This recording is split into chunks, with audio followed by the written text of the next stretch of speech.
আমরা অর্থনীতি প্রথম পত্রের প্রথম অধ্যায়ে আমরা ধারাবাহিকভাবে আলোচনা করছি। আজকে আমরা হয়তো এরকম 5 নাম্বার দিন শুরু হওয়ার পর থেকে আমরা প্রথম অধ্যায়টার কি নাম ছিল? প্রথম অধ্যায়টার নাম হচ্ছে মৌলিক অর্থনীতি প্রথম পত্রের মৌলিক অর্থনৈতিক সমস্যা এবং এর সমাধান। আমরা কিন্তু এতদিন যাবৎ অভাব সমস্যা আমরা অনেক কিছুই দেখছি। আর অর্থনীতি বিষয়টা পড়তে হলে কিছু কিছু বিষয় আছে সবসময় মাথার মধ্যে রাখা লাগে। যেমন অভাব একটা বিষয় আছে, চাহিদা বিষয় আছে, যোগান একটা বিষয় আছে। এই বিষয়গুলি কিন্তু আমরা দেখছি।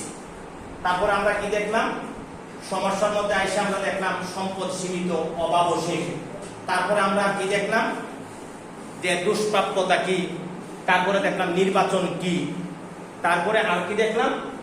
মৌলিক অর্থনৈতিক সমস্যা, যে যখন একটা কিছু সমস্যা হয়, যখন একটা বিষয়ের যখন প্রয়োজন হয়, তখন আমরা তাকে বলছি যে কি বিষয়, কি জিনিস লাগবে। প্রধান সমস্যা হচ্ছে কি বিষয় লাগবে, কি জিনিস লাগবে। 2 নাম্বার আমরা বলছি যে ওই জিনিসটা আমরা কিভাবে পাবো। 3 নাম্বার বলছি যে ওই জিনিসটা আমরা কার জন্য তৈরি করব। এরই ধারাবাহিকতায় আমরা এসে দেখলাম যে অর্থনৈতিক সমস্যাকে সমাধান করা কর্মপর্যায়ে আছে। ওইখানে আমি আইসা বলছিলাম যে উৎপাদন বিনিময় বন্টন ভোগ আছে। ওইটা আরেকটা ক্লাস অন্যভাবে করব। উৎপাদন বিনিময় বন্টন ভোগ। উৎপাদন কি বলছিলাম মনে আছে? উপযোগ। সাধারণত আমরা বলি কি সৃষ্টি করা, কিন্তু পৃথিবীতে কোনো কিছু সৃষ্টি করা যায় না, আদৌ সৃষ্টি করা যায় না, ধ্বংস করা যায় না। শুধু এক রূপ থেকে আরেক রূপে রূপান্তরিত করা যায়, আর কিছুই করা যায় না। তখন আমরা বলছিলাম যে উৎপাদন উপযোগ সৃষ্টি করা। তারপরে বলছি যে উৎপাদনের পরে কি দিছিলাম? উৎপাদনের পরে বিনিময়। আমরা একটা জিনিস তৈরি করব, তুমি একটা জিনিস তৈরি করবে, আমরা শেয়ার করব। একজনের সাথে আরেকজন কি করব? শেয়ার করব। তারপরে আমরা বলছিলাম উৎপাদন বিনিময় বন্টন করব। কার কতটুকু দরকার এরকম আমরা বন্টন করব। তারপরে আমাদের লাস্ট যে বিষয়টা ছিল ভোগ ছিল। ভোগে আইসা তোমরা অনেক কিছু বলছো। স্যার সর্বশেষ ফিনিশিং দিছি যে উৎপাদন যদি হয় উপযোগ সৃষ্টি করা, ভোগ বলছিলাম উপযোগকে সঠিকভাবে ব্যবহার করে নিঃশেষ করা। স্যার সুন্দর উদাহরণের মাধ্যমে বুঝিয়েছি। আমরা এই উৎপাদন বিনিময় বন্টন ভোগ এই বিষয়গুলি পৃথিবীতে বিভিন্ন দেশ আছে। প্রত্যেকটা দেশ গতকালকে কাছে বলছি, প্রত্যেকটা দেশ তারা তাদের ভাবে ওই সমস্যাগুলিকে ফেস করে বা উৎপাদন করে, বিনিময় করে, বন্টন করে। এরই ভিত্তিতে সারা পৃথিবীতে 4 ধরনের অর্থনৈতিক ব্যবস্থার উদ্ভব। কয় ধরনের অর্থনৈতিক ব্যবস্থার উদ্ভব? 4 ধরনের অর্থনৈতিক ব্যবস্থার উদ্ভব। ছোট্ট একটা প্রশ্ন বলি, অর্থনৈতিক ব্যবস্থাটা কাকে বলে?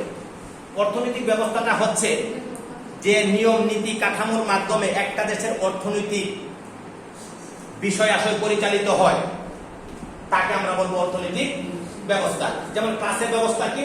তোমরা বলবা যে স্যার যে নিয়ম কানুন আইনের মাধ্যমে যেভাবে আপনি ক্লাসটা সুন্দর করে আপনি পড়ান বা উপস্থাপন করেন, এটা হচ্ছে ক্লাসের ব্যবস্থা।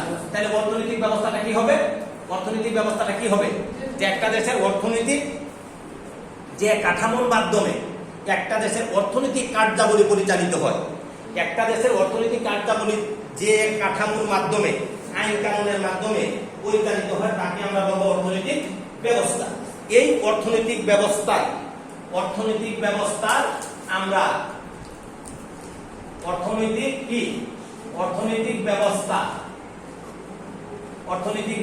ব্যবস্থার মধ্যে একটা ব্যবস্থা ছিল কি বিজয়?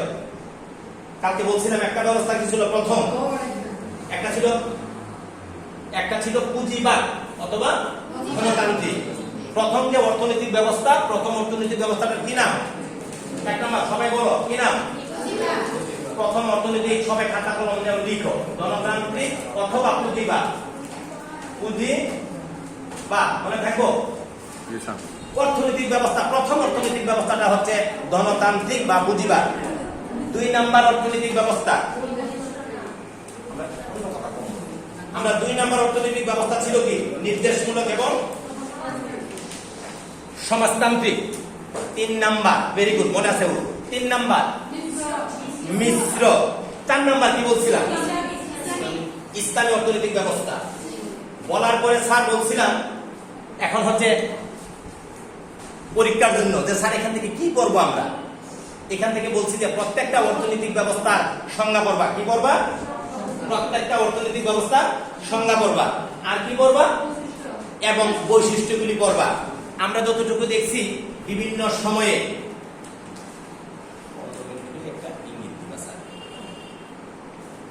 আমরা দেখছি যে এই ক্যাটাগরির প্রশ্নগুলি আসে। কি? অর্থনৈতিক ব্যবস্থা, গণতান্ত্রিক অর্থনৈতিক ব্যবস্থা বলতে কি বুঝো? 1 নম্বরে আসে। অথবা এরকম থাকে যে রহিম এইরকম একটা দেশে বসবাস করে, তার দেশের অর্থনৈতিক ব্যবস্থার গুরুত্ব অথবা 5টা বৈশিষ্ট্য লিখো। বুঝতে পারছো সবাই? বাদল বুঝছো? আচ্ছা, এখন আমরা একে একে আমরা স্টেপ বাই স্টেপ একটা একটা করে বলবো। আজকে আমরা দেখবো গণতান্ত্রিক অর্থনৈতিক ব্যবস্থার বৈশিষ্ট্য। আমরা সংজ্ঞাটা আগে দেখি। গতকালকে বলছিলাম যে সংজ্ঞাটাই আসলে হয়ে যায় যে অর্থ ব্যবস্থায় উৎপাদনের উপাদান সমূহ ব্যক্তি মালিকানায় পরিচালিত হয়। গতকালকে একটু বলছিলাম, আজকে একটু রিপিট করি বা একটু বিস্তারিত বলি। যে দেশের অর্থনৈতিক ব্যবস্থা ব্যক্তি মালিকানায় পরিচালিত হয়, ব্যক্তি মালিকানায় পরিচালিত হয় এবং ওইখানে লাভের দিকে, প্রফিটের দিকে, মুনাফাটার দিকে এবং ব্যক্তির পছন্দের দিকে গুরুত্ব দেওয়া হয়, ওই অর্থনৈতিক ব্যবস্থাকে আমরা বলবো পুঁজিবাদ বা গণতান্ত্রিক অর্থনৈতিক ব্যবস্থা। অলরেডি সংজ্ঞার মধ্যে আমি একটা বিষয় বলছিলাম যে কাকে বলে সংজ্ঞা বলা কঠিন, বৈশিষ্ট্য বলা যায়। মানুষ বৈশিষ্ট্য অনেক বলা যাবে, কিন্তু সংজ্ঞা বললে একটু কঠিন হয়ে যায়। এখন আমরা গণতান্ত্রিক, তোমরা এখান থেকে লিখে নাও, গণতান্ত্রিক অর্থনৈতিক ব্যবস্থা যে সংজ্ঞাটা তোমরা এখানে এটা করবা। যেমন তোমরা কি জানো একজন লোক বা আমরা একজন লোক অর্থনীতি কি কি কর্মকাণ্ড করে জানো কিনা? অর্থনীতি কি করে? সে আয় করে, উৎপাদন করে, ব্যয় করে, বিনিয়োগ করে, করে কিনা?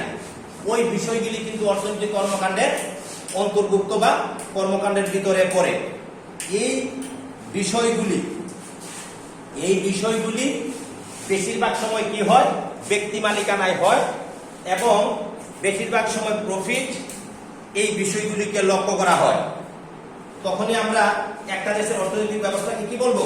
ধনতান্ত্রিক বা পুঁজিবাদ অর্থনৈতিক ব্যবস্থা।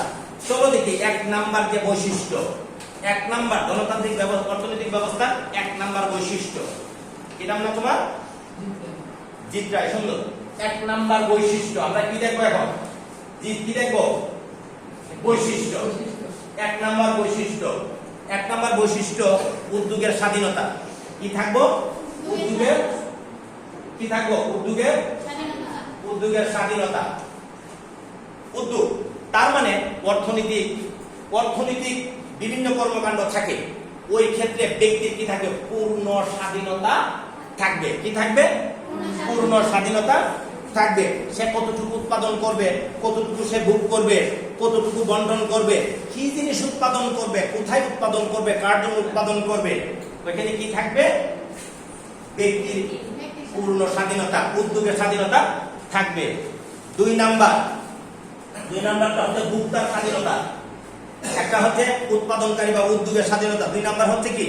ভোক্তার স্বাধীনতা। ভোক্তা কারা? যারা আমরা ভোগ করি তারা হচ্ছে ভোক্তা। ভোক্তার স্বাধীনতা থাকবে। আমাদের কি স্বাধীনতা থাকবে? যে আমরা আমাদের পছন্দ মতো জিনিস কি করব? ভোগ করব। কেউ আমাদের উপরে কোনো কিছু চাপিয়ে দিতে পারবে না। ক্লিয়ার? আমাদের উপরে কেউ কোনো কিছু চাপিয়ে দিতে পারবে না। আমরা কি থাকবে? ভোগের ক্ষেত্রে আমাদের স্বাধীনতা থাকবে। তারপরে দেখো 3 নাম্বার, ওই যে বলছি যে সংজ্ঞার মধ্যে রয়ে গেছে সর্বাধিক মুনাফা। বলছে যে পুঁজিবাদের ক্ষেত্রে মুনাফার বিষয়টা, প্রফিটের বিষয়টা বেশি গুরুত্ব দেওয়া হয়। যেমন ব্যক্তি স্বাধীনতা, ব্যক্তির ভোক্তার স্বাধীনতা, ভোক্তার পছন্দ তদ্রুপ সর্বাধিক মুনাফার ক্ষেত্রে এখানে কি দেওয়া হয়? গুরুত্ব দেওয়া হয়। তুমি যে একটা ব্যবসা করবা, তুমি একটা কিছু করবা, ব্যবসা করলে কি সাধারণত কি আসে? প্রফিটের বিষয়টা আসে। মুনাফাটা কখন আসে? ব্যবসা বাণিজ্য করলে তো আসে। তখন ব্যবসা বাণিজ্য যখন করবা ওইখানে কি থাকবে? এখানে থাকবে প্রফিটের বিষয়টা আমাদেরকে বেশি গুরুত্ব দিতে হবে। অন্য অর্থনৈতিক ব্যবস্থা ওই রকম গুরুত্ব দেওয়া যায় না। কেবলমাত্র পুঁজিবাদ বা ধনতান্ত্রিক অর্থনৈতিক ব্যবস্থায় আমরা কি করব? প্রফিটের বিষয়টাকে সর্বাধিক গুরুত্ব দিব। 3 নাম্বার, এখানে 4 নাম্বার রুল বলছে 4 নাম্বারে কি থাকবে? একটা অবাধ প্রতিযোগিতা। বুঝছো কি না? অবাধ প্রতিযোগিতা, ব্যক্তি স্বাধীনতা রয়েছে। অতএব এক্ষেত্রে কি হবে? এখানে আমাদের মানে অবাধ প্রতিযোগিতা, আমরা ব্যক্তিতে আমরা কি করব? এখানে অবাধ প্রতিযোগিতা করব। উৎপাদনের ক্ষেত্রে প্রতিযোগিতা থাকবে। তোমরা কি জানো না একটা বিষয়, যে প্রতিযোগিতা থাকলে, কম্পিটিশন যদি না থাকে তাহলে কিন্তু কি হয় না? উন্নয়ন হয় না।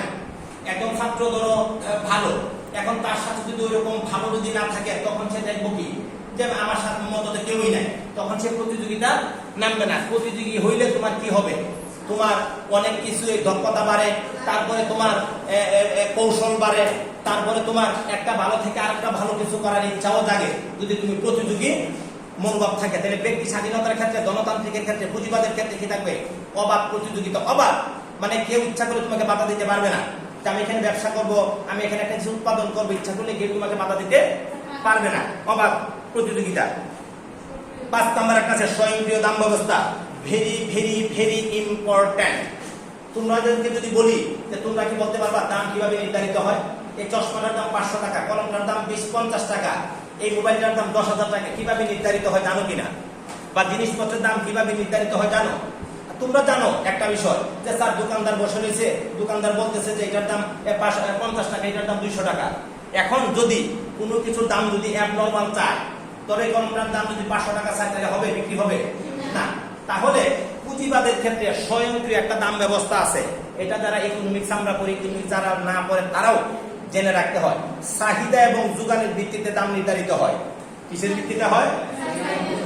বিদয় একজন দোকানদার বা একজন ব্যবসায়ী মানুষ, সে ইচ্ছা করলে বললেই হবে না যে স্যার আমার এই লাল গেঞ্জিটা 5,000 টাকা বিক্রি হবে, এটা বললেই হবে না।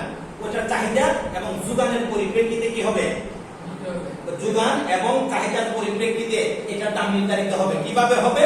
এটা সুন্দর ক্লাস আছে, ক্লাস করলে একটা ভালো লাগবে। একটা ইকুইলিব্রিয়াম ভারসাম্যের একটা ক্লাস আছে।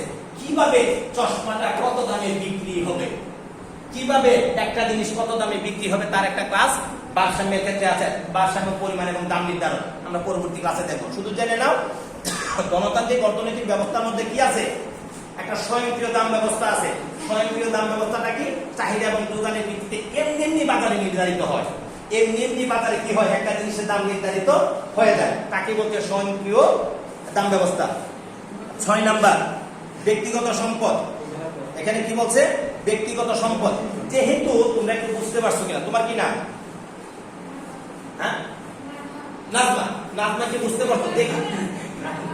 দেখো, যেহেতু এই অর্থনৈতিক ব্যবস্থাটা ব্যক্তিকে গুরুত্ব দিচ্ছে, যেহেতু গুরুত্ব দিচ্ছে, আমরা এখানে দেখবো কি ব্যক্তিগত সম্পদের প্রাধান্য এখানে থাকবে। 7 নাম্বার, ভোক্তার সার্বভৌমত্ব। গণতান্ত্রিক অর্থ ব্যবস্থায় কি হয়? ভোক্তার একটা সার্বভৌমত্ব, রুচি পছন্দের ক্ষেত্রে কি হবে? তার একটা সার্বভৌমত্ব এখানে বজায় থাকবে। তারপরে দেখো গণতান্ত্রিক আরেকটা গুরুত্বপূর্ণ পয়েন্ট, বৃহদায়তন উৎপাদন। তোমাদের কি মনে হয় আমরা যে শিল্পজাত যত দ্রব্য আমরা ব্যবহার করি সব কি একই শিল্পে হয়? এক ধরনের শিল্প, এটা কি বুঝো তোমরা? ব্যাট বাসার আছে, মোবাইল আছে, তারপর বিদ্যুৎ আছে, সব কি একই রকম? আসলে সব একরকম শিল্প না।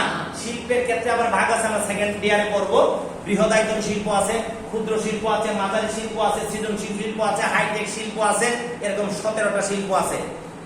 গণতান্ত্রিক অর্থনৈতিক ব্যবস্থার ক্ষেত্রে আমাদের কি হবে? আমাদের বৃহদায়তন উৎপাদনের একটা সুযোগ থাকে। 9 নাম্বার, পুঁজিপতি শ্রমিক শ্রেণীর সৃষ্টি হয়।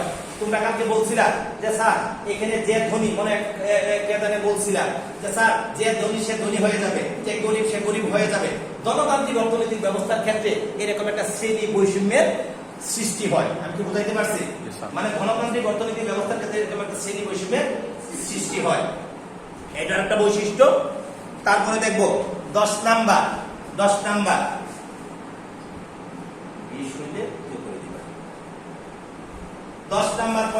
পয়েন্ট হচ্ছে সম্পদের অসম বন্টন। দেখো প্রত্যেকটার সাথে কিন্তু একটা সাথে একটা মিল আছে। যেহেতু ধনী ধনী হয়, গরিব গরিব হয়, তাহলে বোঝা যায় যে সমাজে কি সম্পদের অসম বন্টন হয়। সমবন্টন না, যা আছে সেই শুধু কি করে আরো বেশি বেশি সম্পদ আহরণ করে যার নয় সে গরিব হয়ে যায়। অতএব এখানে কি থাকে, গণতান্ত্রিক অর্থনৈতিক ব্যবস্থায় সম্পদের একটা অসম বন্টন, একটা বেশ গুরুত্বপূর্ণ পয়েন্ট। সম্পদের কি, সম্পদের অসম বন্টন থাকে কাজ করে। এই অসম বন্টন, সম্পদের অসম বন্টন রয়েছে। তারপরে দেখো, এখন কথা হচ্ছে আরেকটা পয়েন্ট আছে গুরুত্বপূর্ণ, সম্পদের সুষ্ঠু ব্যবহার। তোমরা কি জানো ওইরকম শুনছো কিনা, কয়টা সরকারি জিনিস, এটা কয়টা গ্রামীণ জিনিস, এটাকে সবাই গুরুত্ব দিয়ে কিন্তু রক্ষা করে না। একটা জিনিস যদি সবার হয়, এটা কিন্তু তেমন একটা গুরুত্ব দেয় না। এই যে তোমরা আমার সময় চলে যাও, কালকে 4টার সময় দেখা গেল আমি এসে 2টা ফ্যান বন্ধ করছি, কেউ না। যদি ব্যক্তিগত হইতো তোমার বাড়ির হইতে কি করতা, অবশ্যই তোমরা বন্ধ করে যাইতা। মা বাবা বলা থাকতো, আমরা কিন্তু বলে দিই, কিন্তু তারপরও মনে করছো কি যেটা কলেজের আমি চলে যাই হয়তো আরেকজনের কাজে লাগবে, কিন্তু আয়সা থেকে 4টার সময় কেউ নাই, ফ্যান করতেছে। তার মানে বোঝা যায় ব্যক্তি যদি কোনো ব্যাপারে যদি সচেতন থাকে তাহলে সম্পদের সুষ্ঠু ব্যবহার সম্ভব। যেটা তোমার 10 জনের যদি হয়, বা এমনিতে দেখবা তোমাদের গ্রামীণ পরিবেশে বিভিন্ন বিষয় আসলে দেখবা, যখন একটা ব্যবসা যখন 3 ভাই চালায়, কয় ছোট ভাই যাবো বড় ভাই যাইবো, ওইরকম একটা কথা থাকে। কিন্তু যখন একা যখন চালায় তখন দেখা গেল কি ব্যবসাটা বেশি ওইটার দিকে বেশি মনোযোগ থাকে। এইগুলো সম্পদের সুষ্ঠু ব্যবহার। সর্বোপরি একটা ভেরি ভেরি ইম্পর্টেন্ট হচ্ছে শ্রমিক শোষণ। এই যে বলছি বিভিন্ন শিল্প কারখানা, বা এই যে বলছি যে যারা খুব সম্পদশালী তারা কিন্তু পুঁজিবাদ বা গণতান্ত্রিকের ক্ষেত্রে তারা কাজ করে। এখানে এসে কি হয়, এখানে এসে একটা শ্রমিক শ্রেণীর সৃষ্টি হয়। শিল্প কারখানায়, গার্মেন্টসে তোমরা দেখছো কিনা যে তোমাদের মতো এরকম মেয়েরা, কম বয়সী মেয়েরা, ছেলেরা বিভিন্ন বয়সে কিন্তু তারা কাজ করে। কাজ করলে কি হয়, এখানে কিন্তু বেতন কিন্তু তেমন একটা দেয় না। তার মানে কি, যে শিল্প কারখানার যে মালিক, যারা পুঁজিবাদী বা যারা পুঁজিপতি, তারা কিন্তু কি করে আমাদের এই গরিব, এই শ্রমিক এই শ্রেণীটাকে তারা কি করে, সবসময় তারা শোষণ করে। তাহলে পুঁজিবাদ গণতান্ত্রিক অর্থনৈতিক ব্যবস্থা বা পুঁজিবাদী অর্থনৈতিক ব্যবস্থায় শ্রমিক শোষণের একটা বিষয় রয়েছে। সর্বশেষ আমরা দেখব যে সর্বশেষ শ্রেণীদ্বন্দ্বের সৃষ্টি হয়। যখন ধনী ধনী হয়, গরিব গরিব হয়, সমাজে কিন্তু একটা শ্রেণীদ্বন্দ্বের সৃষ্টি হয়। শ্রেণীদ্বন্দ্বের সৃষ্টি হয়, তাহলে এই বিষয়টাই কিন্তু আমাদের এই গণতান্ত্রিক বা পুঁজিবাদ অর্থনৈতিক ব্যবস্থার ক্ষেত্রে কাজ করে। ঠিক আছে, তাহলে আমরা একটু সামারি করি। আমরা কি কি দেখলাম বলো তো দেখি, বিজয় বলো কি দেখলাম আজকে আমরা ক্লাসে? প্রথম আমরা দেখছি অর্থনৈতিক ব্যবস্থা, তারপরে কি দেখলাম আমরা, তারপরে আমরা কি দেখলাম, 4টা অর্থনৈতিক ব্যবস্থা। 4টা অর্থনৈতিক ব্যবস্থা বলতে পারবা? নাম বলো, দাঁড়ায় বলো, তুমি বলো 4টা অর্থনৈতিক ব্যবস্থার নাম, বা তুমি 2টা বলো। প্রথমটা কি? প্রথম অর্থনৈতিক ব্যবস্থা যেটা বলাইছে এটাই গণতান্ত্রিক। তুমি বলো 2 নাম্বারটা সমাজতান্ত্রিক। তুমি বলো 3 নাম্বারটা মিশ্র। জিত বলো 4 নাম্বারটা ইসলামী অর্থনৈতিক ব্যবস্থা। তাহলে আমরা অর্থনৈতিক ব্যবস্থা কাকে বলে, অর্থনৈতিক ব্যবস্থা কয়টা আমরা শিখলাম, ক্লিয়ার? তারপর আমরা কি দেখলাম, আমরা বলছি যে একে একে দেখবো। গণতান্ত্রিক অর্থনৈতিক ব্যবস্থার সংজ্ঞাটা আমরা দেখলাম। গণতান্ত্রিক অর্থনৈতিক ব্যবস্থার সংজ্ঞাটা কি ছিল? গণতান্ত্রিক অর্থনৈতিক ব্যবস্থার সংজ্ঞাটা কি ছিল? গণতান্ত্রিক অর্থনৈতিক ব্যবস্থার সংজ্ঞাটাই ছিল যে স্যার যে দেশের